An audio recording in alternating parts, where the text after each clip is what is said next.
सन 1857 की गर्मियों का एक तपता हुआ दिन था। अवध का इलाका अपने ही ख्यालों में खोया हुआ था।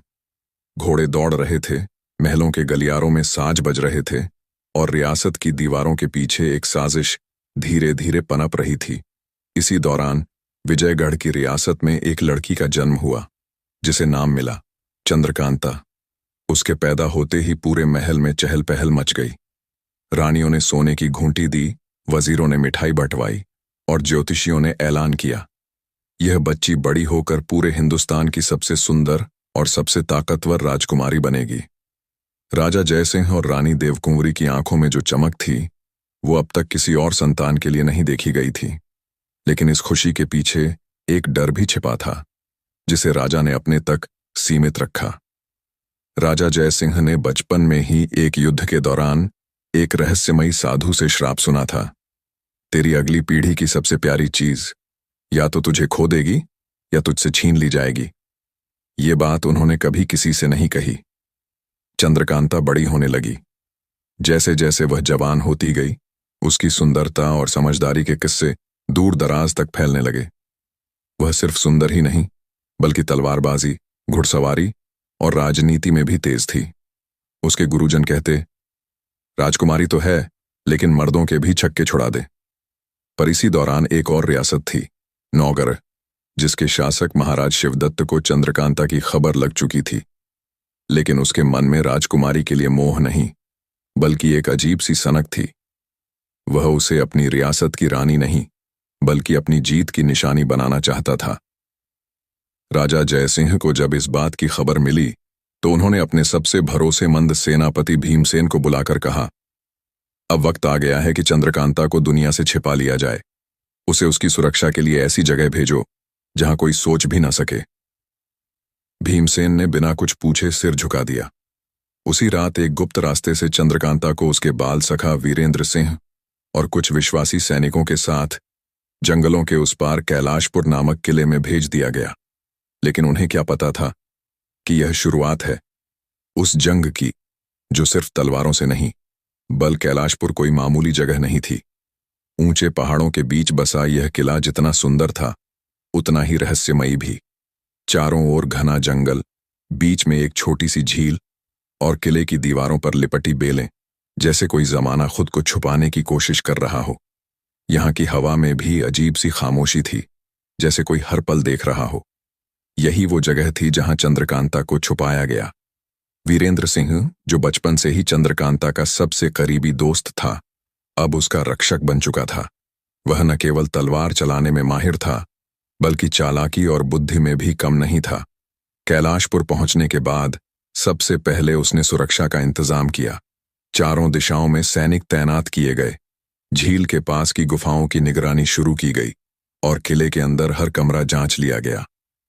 चंद्रकांता को यहां कैद नहीं किया गया था, बल्कि उसे हर वो आजादी दी गई जो एक राजकुमारी को मिलनी चाहिए।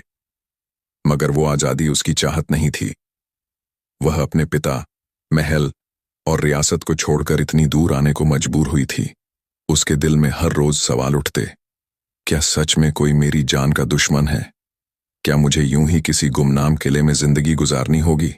लेकिन हर बार वो खुद को समझा लेती, अगर राजा पिता ने कुछ सोचा है तो जरूर उसके पीछे कोई वजह होगी। इसी दौरान कैलाशपुर के एक सेवक कमलनाथ ने वीरेंद्र सिंह को आकर बताया, मालिक, पिछली रात पहाड़ी की दूसरी तरफ किसी ने अलाव जलाया था और वहां किसी आदमी की परछाई दिख रही थी। वीरेंद्र की आंखें सिकुड़ गईं। यहां कोई कैसे आ सकता है बिना हमारी जानकारी के? उसने तुरंत अपने खास जासूस बबलू पहलवान को बुलाया। अब आप सोचेंगे, नाम बबलू पहलवान और काम जासूसी? हाँ जी, यही उसकी खासियत थी। पहलवान सरीखा शरीर, लेकिन बिल्ली की तरह चुपके से आ जा सकता था।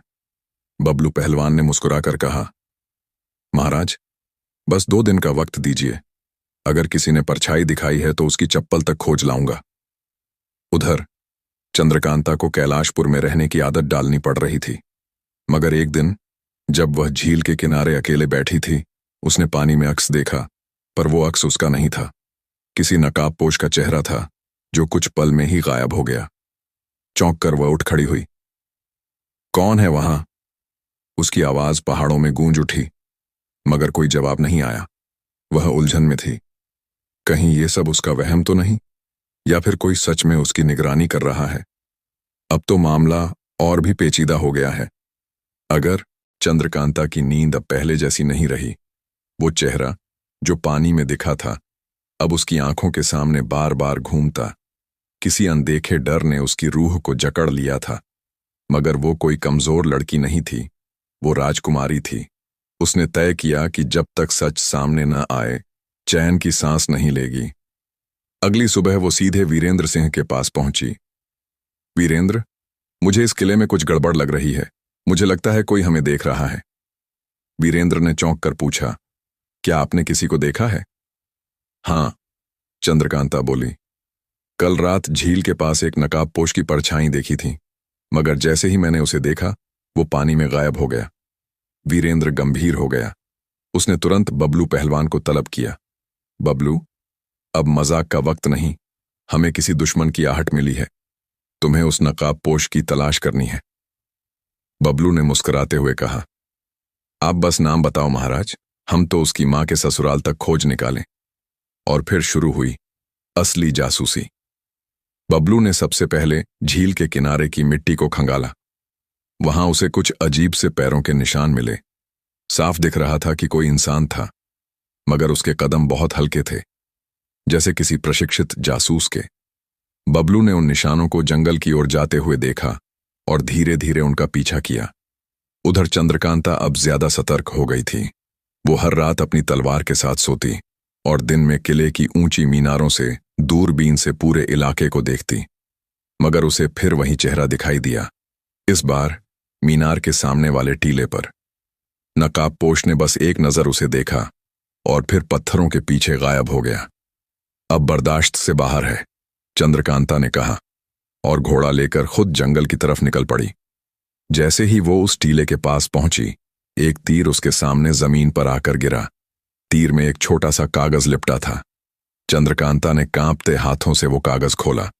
उसमें सिर्फ एक पंक्ति लिखी थी, अगर जिंदा रहना चाहती हो तो वापस चली जाओ, ये जगह तुम्हारे लिए नहीं है। अब डर नहीं, गुस्सा था।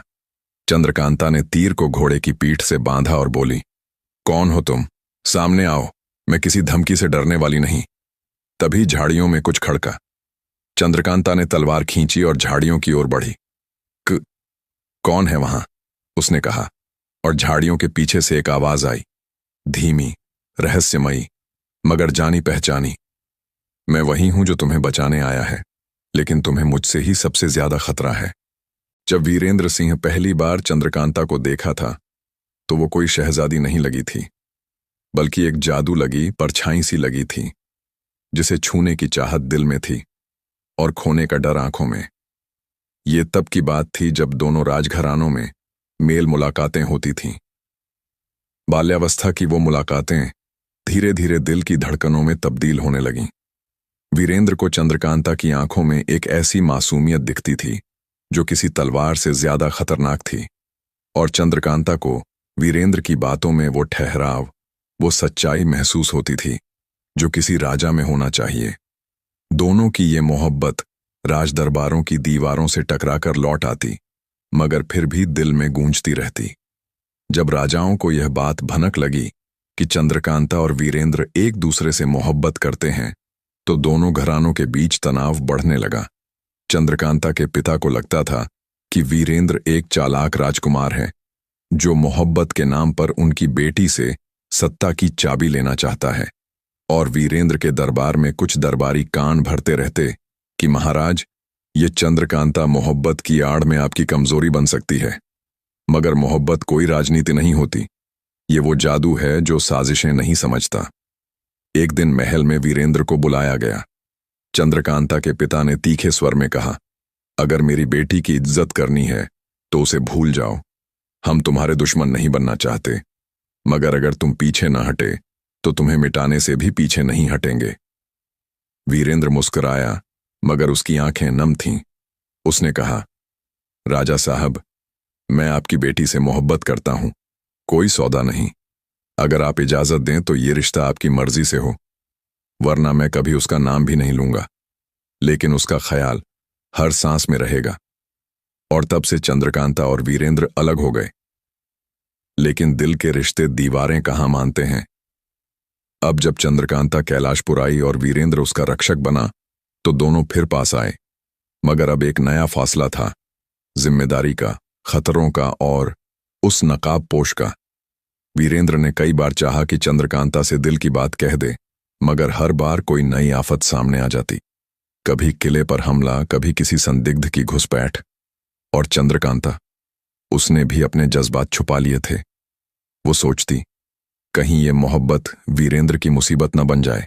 लेकिन दिल तो दिल है। जब एक रात चंद्रकांता घायल हो गई, एक तीर उसकी बाजू को चीरता हुआ निकल गया, तो वीरेंद्र ने उसे अपनी बाहों में उठाया। उसकी आंखें छलक रही थीं। अगर तुम्हें कुछ हो जाता, वीरेंद्र बुदबुदाया। चंद्रकांता ने हल्की मुस्कान के साथ कहा, तो क्या करते? शादी किसी और से कर लेते। वीरेंद्र की आंखें सख्त हो गईं। शादी तो करूंगा, लेकिन उसी दिन जिस दिन यकीन हो जाए कि तुम इस दुनिया में नहीं हो, वरना ये जिंदगी एक जिंदा लाश बनकर जिएगी। और उस रात पहली बार दोनों की आंखों में छुपी मोहब्बत लफ्जों में ढल गई। मगर वहीं छत की मुंडेर पर एक परछाई खड़ी थी, वो नकाबपोश जो उनकी हर बात सुन रहा था। रात के तीसरे पहर में जब पूरा किला खामोशी से लिपटा होता था, उस वक़्त किले की पश्चिमी दीवार पर एक साया सरक रहा था। वही नकाबपोश जिसने चंद्रकांता की जिंदगी में भूचाल ला दिया था। मगर इस बार उसके पास सिर्फ एक तीर नहीं था, बल्कि राजमहल के अंदर का नक्शा और एक पुराना ताबीज भी था, जिस पर शाही मुहर जड़ी थी। उधर चंद्रकांता के जख्म अब भरने लगे थे, लेकिन दिल के जख्म कुछ ज्यादा गहरे हो चुके थे। वीरेंद्र ने तो इजहार कर दिया था, मगर मोहब्बत का रास्ता कभी सीधा नहीं होता। उसमें मोड़ भी होते हैं और धोखे भी। आपने सुना, किसी ने किले के तहखाने की कुंडी तोड़ी है? बबलू पहलवान ने चाय का प्याला गटकते हुए कहा। क्यों? कुंडी ने उससे क्या जातियत की थी? वीरेंद्र ने कहा, मगर चेहरे पर शिकन थी। बबलू ने फिर बताया कि राजमहल के नीचे जो पुराना तहखाना है, जहां पूर्वजों की तलवारें और राज की दस्तावेज छुपाए जाते हैं, वहां कुछ हलचल देखी गई है। पहरेदार को चुपचाप बेहोश कर दिया गया था, लेकिन किसी को कुछ चोरी होता नजर नहीं आया। वीरेंद्र ने वहीं से ऐलान कर दिया, अब किले में जासूसी नहीं, सीधी लड़ाई होगी।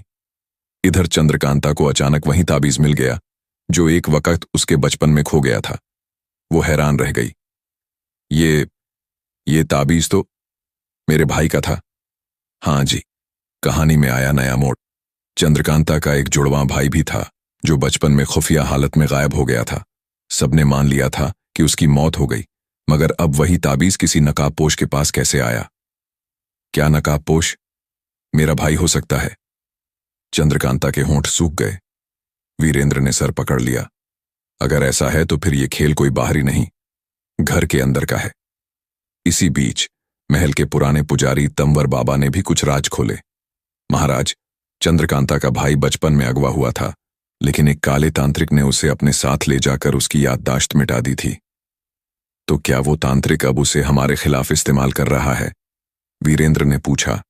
हाँ, और वो नकाबपोश शायद अब तुम्हारा सबसे बड़ा दुश्मन नहीं, बल्कि तुम्हारी सबसे बड़ी कशमकश बन चुका है।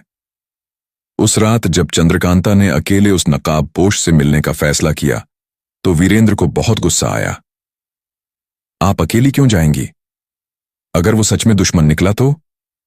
चंद्रकांता ने कहा, अगर वो मेरा भाई हुआ तो उसे तलवार से नहीं, मोहब्बत से लौटाऊंगी, और अगर दुश्मन हुआ तो एक बहन की तलवार उसकी सांसें गिन लेगी। किले के पीछे की सूखी खाई, जहां अब कोई नहीं आता था, वही बनी इस मुलाकात की जगह। आधी रात बीत चुकी थी। आसमान में बादल गरज रहे थे, जैसे खुदा भी गवाह बनना चाहता हो इस पल का। चंद्रकांता सफेद कपड़ों में, जख्म पर पट्टी बंधी, हाथ में तलवार लिए धीरे धीरे उस मोड़ तक पहुंची जहां नकाबपोश ने मिलने को कहा था।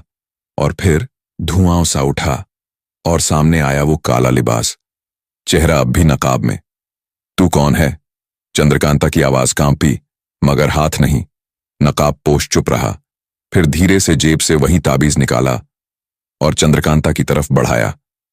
ये ताबीज तुझे कहां से मिला? वह चीखी। आवाज आई, मुझे नहीं मिला, ये तो बचपन से मेरे पास था। चंद्रकांता की सांस अटक गई। झूठ, तू मेरा भाई नहीं हो सकता। मेरा भाई मरा नहीं था, वो खो गया था। वो दुश्मन नहीं बन सकता। नकाबपोश धीरे धीरे आगे बढ़ा और फिर अपने चेहरे से नकाब हटाया। एक सन्नाटा सा छा गया। वो शक्ल हूबहू चंद्रकांता जैसी, बस पुरुष रूप में। चंद्रकांता पीछे हट गई। भाई? हां, मैं चंद्र प्रकाश हूं, तुम्हारा जुड़वां भाई, और मैं तुम्हारे दुश्मनों के बीच पला हूं। मुझे सिखाया गया कि चंद्रकांता ने ही मेरा बचपन छीना। तुम्हारे नाम से मुझे जलाया गया। आज मैं तुमसे बदला लेने आया था, लेकिन वो थम गया। लेकिन जब मैंने तुम्हें वीरेंद्र के लिए तीर खाकर तड़पते देखा, जब देखा तुमने मेरी जान बचाने वाले को ही अपना दिल दे दिया, तो मेरे अंदर कुछ टूटा। पहली बार महसूस हुआ मैं तांत्रिकों का पालतू नहीं, किसी बहन का भाई हूं। चंद्रकांता की आंखों से आंसू बहने लगे। तो फिर मेरे खिलाफ क्यों आए? मेरे ही महल में आग क्यों लगवाई? मेरी शादी रुकवाने की कोशिश क्यों की? चंद्रप्रकाश नीचे देखता रहा। क्योंकि मेरे अंदर बदला जिंदा था। मैं अपने रिश्तों को पहचान नहीं पाया। मगर अब मुझे माफ कर दो बहन। मैं तुम्हारा रक्षक बनना चाहता हूं, दुश्मन नहीं। चंद्रकांता कुछ नहीं बोली, लेकिन तभी जमीन फटी। दोनों के पैरों के नीचे से एक गुप्त सुरंग खुली और एक काली आवाज गूंजी, अरे वाह चंद्रप्रकाश, तुझसे ये गद्दारी उम्मीद नहीं थी। चंद्रकांता चौंकी। ये कौन है? एक धुआं उठा और सामने आया वो भयानक चेहरा, तांत्रिक कालसुर। अब तुम दोनों भाई बहन को एक साथ मारूंगा, और इस बार कोई ताबीज, कोई प्यार, कोई वीरेंद्र तुम्हें नहीं बचा पाएगा। गुप्त सुरंग में फैली अंधकार की गहराई इतनी थी कि मशालें खुद थर थर कांप रही थीं। दीवारों पर टंगे सांपों के मुंह खुले थे, जैसे वो भी लड़ाई देखने को बेताब हों। कालसुर ने अपने लंबे हाथ हवा में उठाए और जोर से चिल्लाया, हे काली शक्तियों की रानी, अपनी तलवारें दे दो मुझे। और देखते ही देखते उसकी दोनों हथेलियों से काले धुएं की तलवारें निकल आईं। चंद्रप्रकाश और चंद्रकांता दोनों पीछे हटे, मगर चंद्रप्रकाश अब डरता नहीं था। तूने मेरी याददाश्त छीन ली, मेरी बहन को दुश्मन बताया, मगर अब मैं तेरा गुलाम नहीं, उसने कड़क आवाज में कहा। चंद्रकांता भी तलवार निकाल चुकी थी। भाई, अगर ये हमारी आखिरी लड़ाई है तो एक साथ लड़ते हैं, जैसे एक जान दो जिस्म। कालसुर ने दांत निकालकर कहा, एक जान दो जिस्म? हा हा हा, अब दोनों की लाशें एक कब्र में डालूंगा। तभी जमीन कांपी और सुरंग की दीवारें झूमने लगीं। दूर कहीं वीरेंद्र दौड़ता हुआ आ रहा था। चंद्रकांता! चंद्रकांता ने चीखा, वीरेंद्र, पीछे रहो। मगर वीरेंद्र को कहां पीछे रहना आता था। वो तो सीधा काली तलवार को ललकार रहा था। तेरा नाम कालसुर है ना? उसने जोर से कहा। तो सुन, तेरे लिए मेरा नाम काल की तलवार है। अब तीनों की तिकड़ी एक साथ उस तांत्रिक पर टूट पड़ी। कालसुर ने हवा में कुछ मंत्र पढ़े और उसकी पीठ से दो भयानक परियां निकलीं, जिनके चेहरे इंसानों जैसे और शरीर शेर जैसे थे। ये हैं मेरी काली रानियां, नाशिनी और विकारिणी। क्या नाम रखा है भाई? लगता है यूट्यूब चैनल चलाती होंगी काले तंत्र पे। वीरेंद्र बोला। वो मजाक भी करता रहा और तलवार भी चलाता रहा। चंद्रकांता और चंद्रप्रकाश दोनों ने मिलकर पहले विकारिणी की गर्दन पर वार किया। फिर चंद्रकांता ने नाशिनी को आंख में सीधा तीर मारा। लेकिन कालसुर अब और ज्यादा भयंकर हो गया। उसकी आंखों से खून बहने लगा और वो जमीन से दो नरक के दरवाजे खोलने लगा। अब या तो मैं जिंदा रहूंगा या ये पूरा राज्य मेरे साथ जलेगा। चंद्रकांता ने भाई की तरफ देखा। भाई, वो ताबीज क्या अभी भी तेरे पास है? हां बहन। तो अब उसे खोल, क्योंकि उसमें सिर्फ राख नहीं, हमारे खून का वादा है। जैसे ही चंद्रप्रकाश ने ताबीज को खोला, एक तेज रोशनी निकली और उसमें दिखा एक पुराना वादा, बचपन का। भाई बहन साथ रहेंगे, चाहे मौत भी क्यों ना आए। वो वादा रोशनी बन गया और सीधा कालसुर की छाती में जा धंसा। नहीं! कालसुर चीखा और पिघलने लगा जैसे मोम हो। एक जोरदार धमाके के साथ वो वहीं ढेर हो गया और सुरंग की दीवारें चुप हो गईं। सिर्फ 3 लोग बच गए, चंद्रकांता, वीरेंद्र और चंद्रप्रकाश। चंद्रकांता भाई के गले लग गई। अब कोई तांत्रिक नहीं, अब सिर्फ भाई है, बहन है और मोहब्बत है। वीरेंद्र पीछे से बोला, और एक प्यारा सा जीजाजी भी है। किले में अब सन्नाटा था, लेकिन उस सन्नाटे में भी हवा किसी दबी हुई दुआ की तरह सरसराती थी। चंद्रकांता अपने कमरे में अकेली बैठी थी। सामने वहीं ताबीज खुला हुआ था और ताबीज के अंदर एक चिट्ठी जो अब तक किसी ने नहीं पढ़ी थी। उसने कांपते हाथों से चिट्ठी निकाली। लिखा था, अगर ये पत्र तू पढ़ रही है तो जान ले, तू इस जमीन की बेटी नहीं है। तू रूहों के दरबार की आखिरी वारिस है, जिसे इंसानों के बीच भेजा गया ताकि तिलिस्म का संतुलन बचा रहे। तेरे अंदर जो ताकत है वो न तू जानती है, न वो जो तुझसे मोहब्बत करते हैं। एक दिन आएगा जब तुझे रूहों का मुकुट पहनना पड़ेगा और अपनी मोहब्बत कुर्बान करनी पड़ेगी। तेरी मां रूहाना रानी। चंद्रकांता की आंखें फटी रह गईं। मैं इंसान नहीं, मैं कोई तिलिस्मी रूह हूं। उसी पल कमरे में आई एक बुजुर्ग औरत, राजमहल की पुरानी दाई, जिसकी उम्र 100 के पार लगती थी, मगर आंखें वैसी तेज जैसे अभी अभी जन्म लिया हो। हां बिटिया, उसने धीमे से कहा। तेरी मां कोई आम औरत नहीं थी, वो रूहों की रानी थी। इस धरती पर भेजी गई ताकि एक बार फिर अंधेरे और उजाले के बीच संतुलन बना सके, और तू उसका आखिरी दीपक है। चंद्रकांता की सांसें थम गईं। तो वीरेंद्र, वो इंसान है बिटिया, और रूह इंसान से शादी नहीं कर सकती। अगर करेगी तो वो इंसान जलकर राख बन जाएगा। अबे लाले लाल हो गए फिर से जनाब। नहीं, ऐसा नहीं हो सकता, चंद्रकांता चिल्लाई। मैं मोहब्बत नहीं छोड़ सकती, मैं रूहों की रानी नहीं बनना चाहती। तभी वीरेंद्र कमरे में घुसा और सब सुन लिया। तो अब बताओ चंद्रकांता, क्या तू मुझे जला देगी या मोहब्बत से लड़ाई करेगी? चंद्रकांता ने आंसू पोंछे। मैं दोनों को नहीं छोड़ सकती, ना तुझे ना अपनी किस्मत को। लेकिन अब मुझे अपना हक चाहिए। मैं तय करूंगी कि कौन जलेगा। फिर वो खड़ी हुई और पहली बार उसकी आंखें नीली हो गईं, कहीं गहरी, कहीं चमकदार। चंद्रकांता अब सिर्फ एक राजकुमारी नहीं थी, अब वो थी तिलिस्मी रूहों की जागती हुई रानी। महल के ऊपर काले बादल उमड़ आए थे। बादलों से बिजली नहीं, कोई पुरानी लानत टपक रही थी। चंद्रकांता खड़ी थी छत पर, हाथ में वो ताबीज, आंखों में आंसू और चेहरे पर गुस्सा। क्यों रूह बना दिया मुझे? क्यों दी इतनी मोहब्बत, अगर उसे भस्म ही करना था? उसने आसमान की तरफ देखा। पीछे से वीरेंद्र आया, धीरे धीरे, जैसे मौत के पास आ रहा हो। अगर मेरा साथ तेरे लिए जहर है तो पी लूंगा, मगर एक बार सीने से लगा ले मुझे। दोनों आमने सामने खड़े थे। चंद्रकांता की आंखों से नीली रोशनी निकल रही थी। वीरेंद्र का चेहरा पिघल रहा था, जैसे तेज धूप में बर्फ। नहीं, ये नहीं हो सकता, चंद्रकांता चीखी और जमीन पर बैठ गई। मैं मोहब्बत हूं, मैं मौत नहीं।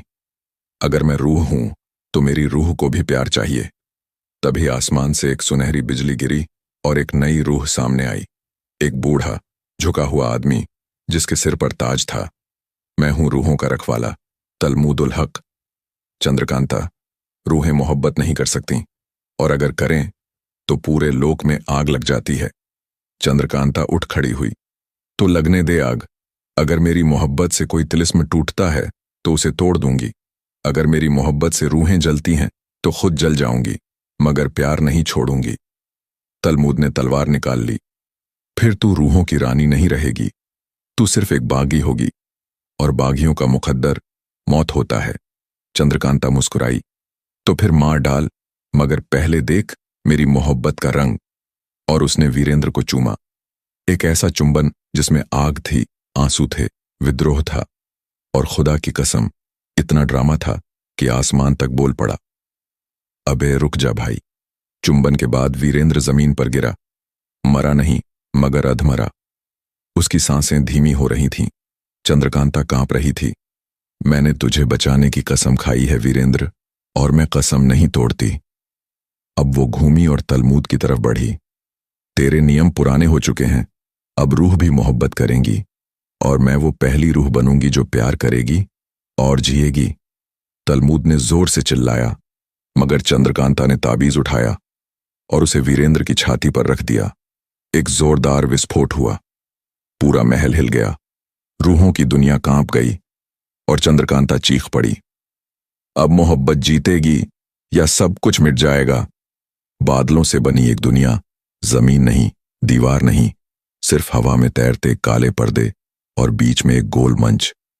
वहीं खड़ी थी चंद्रकांता, आंखों में गुरूर, दिल में वीरेंद्र, और सामने खड़ी थीं हजारों रूहें, सफेद चोगे पहने, बिना चेहरों के, मगर डर ऐसा कि शेर भी घबरा जाए।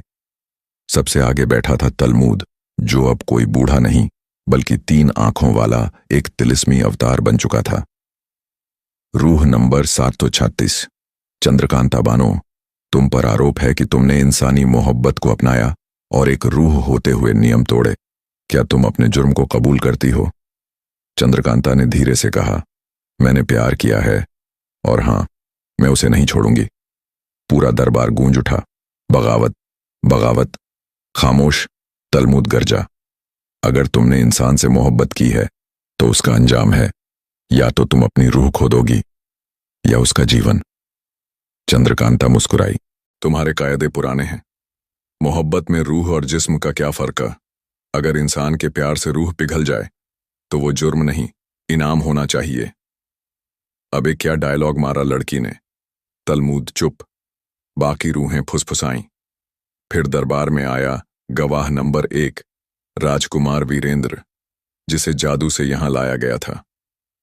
तुम बताओ वीरेंद्र, तलमूद ने पूछा, क्या तुम जानते थे कि चंद्रकांता कोई इंसान नहीं बल्कि एक रूह है? वीरेंद्र बोला, मुझे जब पता चला तो भी मैंने उसे उसी शिद्दत से चाहा, क्योंकि मैं चंद्रकांता से प्यार करता हूं, उसकी रूह से, उसके एहसास से। अगर उसकी मोहब्बत तुम्हें मार दे तब भी? वीरेंद्र मुस्कुराया, तो मैं मरकर भी मुस्कुराऊंगा, क्योंकि मरना आसान है लेकिन चंद्रकांता से दूर रहना वो सजा है। अबे अब पूरा दरबार रो रहा था, तलमूद भी थोड़ा पिघल गया, मगर तभी एक नई रूह आई, रूहानी वकील, जो था खुदा की बनाई पहली रूह, रावी अल हक। चंद्रकांता ने जो किया वो मोहब्बत नहीं, रूहों का गुनाह था। अगर आज उसे छोड़ दिया गया तो कल हर रूह मोहब्बत करेगी, और मोहब्बत से बड़ी कोई बगावत नहीं। अबे ओ हो, ये तो टेढ़ा मामला हो गया। अदालत ने चंद्रकांता को आखिरी मौका दिया, या तो अपनी रूह छोड़ो और इंसान बन जाओ, मगर याद रखो, एक इंसान को 1000 बार मरना पड़ता है, या अपनी रूह बचाओ और मोहब्बत को हमेशा के लिए भुला दो। पूरे दरबार में सन्नाटा। चंद्रकांता ने आंखें बंद की, फिर बोली, मैं इंसान बनना मंजूर करती हूं, मगर मोहब्बत को छोड़ना नामंजूर है। बिजली गिरी, दरबार फटा, चंद्रकांता का तिलिस्मी रूप जल गया और अब वो बन गई एक आम इंसान, मगर आंखों में रूह की चमक और हाथों में वीरेंद्र की मोहब्बत। शहर में पहली बार इतना उजाला हुआ था, ना कोई जादू, ना कोई जंग, बस चांदनी और चंद्रकांता। हर गली में चिराग जल रहे थे और हर दरवाजे पर फूलों की लड़ी। महल के दरबार को सजाया गया था, झूमर लटक रहे थे, मेहंदी की खुशबू और पकवानों की बू फिजा में नाच रही थी, और वहां बैठा था वीरेंद्र, रेशमी सफेद शेरवानी में, सर पर जरी वाला साफा, और चेहरे पर वो मुस्कान जो कह रही थी, आखिरकार मेरी रूह वाली रानी अब मेरी बेगम बन जाएगी। चंद्रकांता को दुल्हन बनाया गया था, सुर्ख जोड़ा, लटकते झुमके और काजल ऐसा जैसे उसकी आंखों में पूरी कायनात डूबी हो। लेकिन तभी शहनाई के सुर के बीच एक साया आया, काला लिबास, हाथ में मटका और चेहरा ढंका हुआ। रुको, सब चौंक गए। वीरेंद्र उठा, चंद्रकांता ने आंखें तरेरी। तुम कौन? साया बोला, मैं हूं बिस्मिल्लाह बानो, रूहों की शहनाई वाली, जिसने कभी खुद निकाह किया था तिलिस्म के दायरे में, और आज वो शादी अब तिलिस्म तोड़ चुकी है। सब हक्के बक्के। बिस्मिल्लाह ने मटका जमीन पर फेंका और उससे निकला एक धुआं, और उस धुएं से निकली एक और रूह, अमन शाह, चंद्रकांता का पहला मंगेतर, जो मर गया था तिलिस्म की पहली लड़ाई में। अबे अब मामला सीधा डेली तिलिस्मी सोप हो गया। अमन शाह बोला, चंद्रकांता, तुमने वादा किया था मुझसे शादी का। तुमने कहा था अगर मैं मर भी जाऊं तो मेरी रूह से वफा करोगी। चंद्रकांता कांप गई। वीरेंद्र चुप, मगर उसकी आंखों में भड़की आग। ये सब क्या है चंद्रकांता? कितने मंगेतर हैं तुम्हारे पास? चंद्रकांता ने धीमे से कहा, मैंने अमन से वादा किया था, मगर जब वो मरा मेरी रूह भी मरी। और जब मुझे मोहब्बत दोबारा मिली तब मैं रूह नहीं, इंसान बन चुकी थी। अमन चिल्लाया, तो मेरी रूह का क्या? मैं अब भी मोहब्बत करता हूं तुझसे। अबे अब महफिल शादी की नहीं, ससुराल सस्पेंस स्पेशल बन गई थी। मुल्ला साहब चिल्लाए, ये निकाह नहीं हो सकता जब तक पुराना मामला साफ ना हो। तब चंद्रकांता उठी और उसने किया सबसे बड़ा फैसला। अगर मेरी मोहब्बत ने दो रूहों को बांध दिया है तो मैं दूंगी दोनों को इंसाफ। उसने वीरेंद्र और अमन शाह के बीच एक तिलिस्मी तलवार रखी। जिसका प्यार सच्चा होगा वही जिंदा बचेगा। महल के आंगन को अब एक युद्ध भूमि में बदल दिया गया था। चारों तरफ घेरा बनाकर खड़े थे सैनिक, दरबार के बुजुर्ग और वो तमाशबीन जो हल्दी की रस्म देखने आए थे, और तलवारबाजी मुफ्त में मिल गई। बीच में दो तलवारें रखी थीं, एक सोने की, दूसरी चांदी की। तलवारें चमक रही थीं, लेकिन असली रोशनी तो उन दो निगाहों में थी। एक वीरेंद्र की, जो अपनी मोहब्बत के लिए जान देने आया था, और दूसरा अमन शाह, जो मरकर भी मोहब्बत का दावा कर रहा था। चंद्रकांता एक ऊंचे मंच पर बैठी थी। चेहरे पर कोई भाव नहीं, मानो उसके दिल को तिलिस्म ने सील कर दिया हो। मुल्ला साहब ने ऐलान किया, जिसकी तलवार सिर्फ दुश्मन के खून से नहीं बल्कि मोहब्बत की नीयत से चलेगी, वही चंद्रकांता का हकदार होगा। तलवारें उठाई गईं। ठां ठां ठां ठां। अबे इतनी फुर्ती तो मोहल्ले के हलवाई के पास भी नहीं जब वो छेना फेंकता है।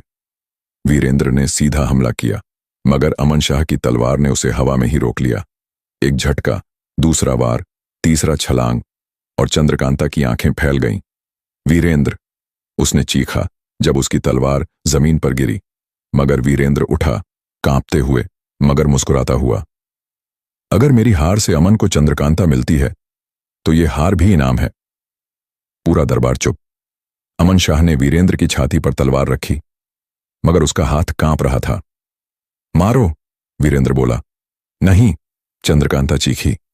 अगर तुम दोनों में से कोई मरेगा तो मैं खुद अपनी जान दे दूंगी। और तभी वो चांदी की तलवार हवा में उठी, बिना किसी के छुए। सब हैरान। तलवार ने खुद से हवा में लिखा, मोहब्बत न मारती है न मरने देती है, सिर्फ आजमाती है। अमन शाह पीछे हटा। अब मैं समझ गया, चंद्रकांता की रूह नहीं, उसका हक वीरेंद्र के साथ है। मुझे अब रूहों की दुनिया में लौट जाना चाहिए, जहां मेरी मोहब्बत कभी खत्म नहीं होगी। अबे सीन ऐसा था कि झूला झूलते बच्चे भी रोने लगे। अमन की रूह हवा में उड़ गई, जैसे धुएं में कोई अफसाना घुल गया हो। वीरेंद्र गिर पड़ा, मगर उसकी बाहों में थी चंद्रकांता। तुम जीते मेरे प्यार के हथियार से, वो बोली। महल में अब सबको लगने लगा था कि तूफान थम चुका है। वीरेंद्र और चंद्रकांता के बीच अब कोई नहीं रहा, ना अमन शाह की रूह, ना कोई तलवार, और ना ही कोई तिलिस्मी चाल। महल को फिर से सजाया गया। इस बार निकाह असली था, न ड्रामा न तलवारबाजी, बस प्यार, इमाम और खजूर के शरबत। चंद्रकांता ने रेशमी सुर्ख जोड़ा पहना। वीरेंद्र ने काले और सोने रंग की शेरवानी पहनी, जिस पर मोर के पंख बने थे। कहते हैं शादी के बाद वही पंख उखड़ते हैं। निकाह की तैयारी हो रही थी। काजी साहब ने पूछा, चंद्रकांता बानो, आपको वीरेंद्र से निकाह कबूल है? और चंद्रकांता ने आंखें नीची करके कहा, कबूल है। वीरेंद्र की बारी आई। वीरेंद्र साहब, आपको चंद्रकांता से निकाह कबूल है? मियां ने कहा, कबूल है, इतनी मोहब्बत से कि अगर ये आसमान हो तो मैं जमीन बन जाऊं। अबे, महल की औरतों ने एक साथ बोला। हाय अल्लाह। निकाह मुकम्मल हुआ। ढोलक बजी, मिठाइयां बंटी और फातिहा पढ़ी गई। सब खुश, सब मुस्कुरा रहे थे। मगर तभी दरवाजे पर आई एक बूढ़ी औरत, हाथ में लकड़ी की छड़ी, मुंह पर नकाब। निकाह रोको, वो चिल्लाई। अबे अबे अबे, ये क्या हो रहा है? फिर कोई एक्स, कोई रूह, कोई ताई? मैं तिलिस्म की आखिरी रखवाली हूं, वो चिल्लाई। जिस दिन चंद्रकांता का निकाह होगा उस दिन पूरे तिलिस्मी महल का दरवाजा बंद हो जाएगा और उसमें फंस जाएंगे वो सारे लोग जिन्होंने कभी तिलिस्म में कदम रखा। सब सन्न। काजी साहब बोले, क्या मतलब? बूढ़ी औरत ने छड़ी घुमाई और महल की दीवारें हिलने लगीं। छत से गिरने लगे पुराने निशान, जिन पर लिखा था, मोहब्बत को पाने वाला तिलिस्म छोड़ सकता है, मगर तिलिस्म मोहब्बत को नहीं छोड़ता। मतलब, वीरेंद्र और चंद्रकांता अगर इस महल में शादी करेंगे तो ये महल तिलिस्मी कैद खाना बन जाएगा और बाकी सारी रूहें, सारे रहस्य सब यहीं सड़ेंगे। अबे अब सबकी शादी का मूड ऐसा हो गया जैसे हल्दी में छिपकली गिर गई हो। वीरेंद्र ने चंद्रकांता की तरफ देखा। क्या करें, शादी करें या भाग चलें? चंद्रकांता मुस्कुराई। अब जब सब कुछ किया तिलिस्म के बीच, तो शादी भी यहीं होगी। चाहे ये महल कैद हो जाए, पर मेरी रूह आजाद हो जाएगी। जैसे ही निकाह मुकम्मल हुआ, वैसे ही पूरा महल धड़धड़ाकर कांपने लगा। ऐसा लगा जैसे शेरवानी वाले जमीन पे शादी कर रहे हों और ऊपर से भूतों की बारात आ रही हो। चंद्रकांता और वीरेंद्र ने एक दूसरे का हाथ थामा। हाथ थामते ही पूरा महल सुनहरा हो गया। फिर स्याह, फिर सुनहरा, फिर ऐसा काला कि लग रहा था बिजली का बिल ना भरने पे अंधेरा कर दिया गया हो। बूढ़ी औरत ने जोर से चिल्लाकर कहा, अब ये तिलिस्म बंद हो रहा है और इसमें वो सब फंसेंगे जिनका कोई रिश्ता इस जादू से रहा है। वीरेंद्र ने गुस्से में कहा, तिलिस्म तुझे रखे अपने पास, मैं तो अपनी बीवी को लेकर जा रहा हूं। मगर तभी जमीन फटी और एक तिलिस्मी दरवाजा ऊपर आया। उस दरवाजे में उभरी रूहें, जिनकी आंखों में आंसू थे। एक रूह बोली, वीरेंद्र, मैं अमन शाह हूं। तिलिस्म ने मुझे रिहा नहीं किया, अब तू भी इसी पिंजरे का परिंदा बन जाएगा। दूसरी तरफ से आया अजीब सा रोबोट नुमा जिन्न। अबे ऐसा लग रहा था जैसे गूगल मैप और हॉरर ने मिलकर बच्चा पैदा किया हो। वो बोला, अगर तिलिस्म बंद हो गया तो दुनिया के सारे रहस्य, मोहब्बतें, दर्द और कहानियां यहीं दफन हो जाएंगे। और तभी चंद्रकांता ने कमर से तलवार निकाली, जो उसे कभी अमन शाह ने दी थी। अगर मेरी मोहब्बत की वजह से ये तिलिस्म बंद हो रहा है तो मैं अपनी मोहब्बत की कुर्बानी दूंगी। वो चीखी। अबे पूरा महल रहीमन पानी राखिए मोड़ में आ गया। वीरेंद्र बोला, नहीं, अगर कुर्बानी देनी है तो मैं दूंगा, क्योंकि अगर चंद्रकांता तिलिस्म में मर गई तो बाकी दुनिया को किस बात की कहानी सुनाऊंगा। अबे तू देख भाई, लड़का मरने को तैयार, लड़की मरने को तैयार, और तिलिस्म सोच रहा, अबे इतनी मोहब्बत तो हमसे हमारी बीवी भी नहीं करती। दोनों ने हाथ में तलवार ली और कहा, एक साथ चलें ताकि रूहें भी कहें, वाह मोहब्बत। मगर तभी बूढ़ी औरत की आंखों से आंसू निकले। उसने नकाब हटाया और पता चला वो खुद चंद्रकांता की मां थी, जिसे कभी तिलिस्म निगल गया था। बेटी, अब तिलिस्म तुम्हारी मोहब्बत से हार गया है। इसकी सारी रूहों को अब मुक्ति मिल जाएगी और तुम दोनों आजाद। महल से रोशनी निकली और सब कुछ सामान्य हो गया। तिलिस्म टूटा नहीं, बल्कि तिलिस्म ने खुद हार मान ली। निकाह के बाद पहली सुबह सूरज महल की दीवारों पर इस अदा से चढ़ा जैसे कोई दुल्हन अपनी सास के सामने पहली बार पर्दा उठाए, धीरे, शर्माते हुए और बहुत सारा नूर बिखेरते हुए। चंद्रकांता को आज ससुराल जाना था, यानी वीरेंद्र के साथ राजमहल की ओर वापसी। महल के हर कोने में शहनाइयां बज रही थीं। रानियों ने चूड़ियों की खनक से हवा में मोहब्बत का संगीत घोल दिया था।